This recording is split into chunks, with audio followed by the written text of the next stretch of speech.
septembre 2020, le président chinois Xi Jinping a annoncé que d'ici à 2060, la Chine serait neutre en carbone et qu'il entendait en faire un acteur majeur de la transition environnementale. Aujourd'hui, la Chine représente plus d'un quart des émissions mondiales de CO2 et son mix énergétique repose encore principalement sur des énergies fossiles, 58% de charbon, 20% de pétrole et 8% de gaz naturel. Autrement dit, les énergies fossiles cumulées représentent 86% de la consommation en énergie primaire en Chine contre 48,1% en France. Ainsi, son modèle de production reste essentiellement basé sur le charbon. Il convient de rappeler que la modernisation de la Chine a été un vaste processus d'industrialisation et d'urbanisation avec des productions très énergivores comme l'aluminium, l'acier ou encore le ciment. L'essor de la croissance chinoise n'a pas été sans conséquence pour l'environnement puisqu'elle a été conditionnée à un usage intensif des ressources naturelles, à une consommation d'énergie très élevée et à une pollution des sols, de l'eau et de l'air de long terme. La transition écologique et énergétique représente aussi une opportunité stratégique pour la Chine et elle affiche une volonté forte de maîtriser les nouvelles technologies permettant de produire des énergies renouvelables. 2 remarques sont à faire à ce sujet. Premièrement, la Chine a l'ambition d'assurer sa sécurité énergétique. En effet, la Chine importe 70% de ses besoins en pétrole, ce qui représente une vulnérabilité, comme c'est le cas pour le gaz. Le développement des énergies renouvelables va augmenter la dépendance de la Chine sur certaines matières, mais elle maîtrise par ailleurs le cycle de production complet d'autres ressources comme les terres rares. La deuxième remarque est que la question climatique représente une opportunité économique et industrielle pour la Chine. Le pays ambitionne d'être un leader dans plusieurs technologies d'avenir et donc œuvre pour maîtriser l'ensemble de la chaîne de valeur de ces technologies.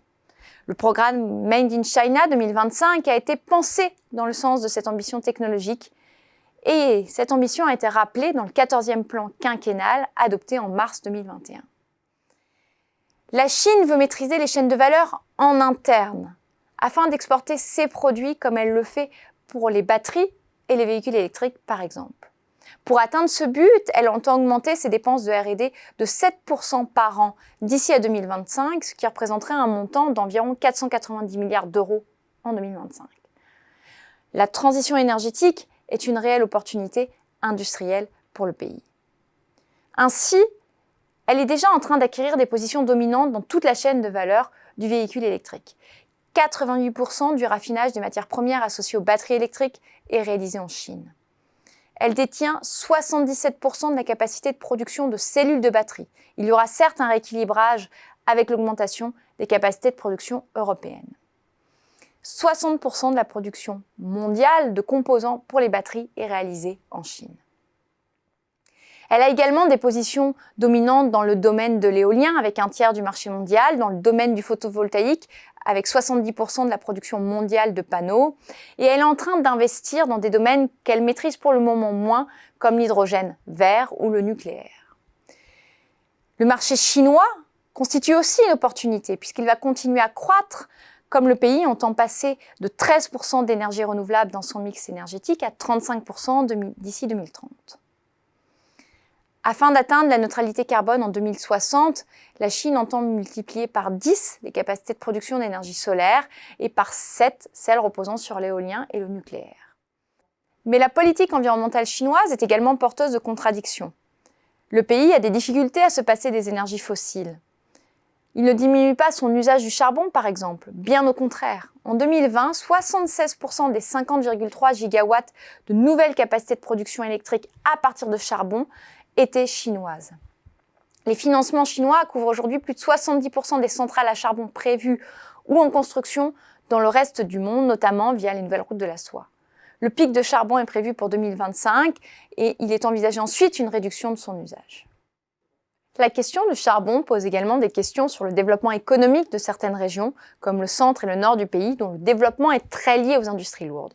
La transition écologique va poser des questions en termes d'emploi dans ces régions et donc de stabilité politique pour le régime. Par ailleurs, il ne faut pas oublier le fait que les sujets environnementaux sont éminemment géopolitiques et que les ambitions de la Chine en la matière vont être source de tensions avec ses voisins. Par exemple, le 14e plan quinquennal affiche une volonté de construire un barrage au Tibet, 3 fois plus important que celui des Trois Gorges, qui est déjà le plus grand barrage du monde, avec des conséquences pour l'Inde et le Bangladesh. Des tensions existent également avec l'Union européenne et les États-Unis sur les subventions dont bénéficient les entreprises chinoises pour se développer, notamment dans les énergies renouvelables. La lutte contre le changement climatique est un enjeu mondial. Elle nous concerne tous, mais ne nous trompons pas. Elle représente également un enjeu industriel et économique, ainsi qu'un nouvel espace de pouvoir et de rivalité géopolitique.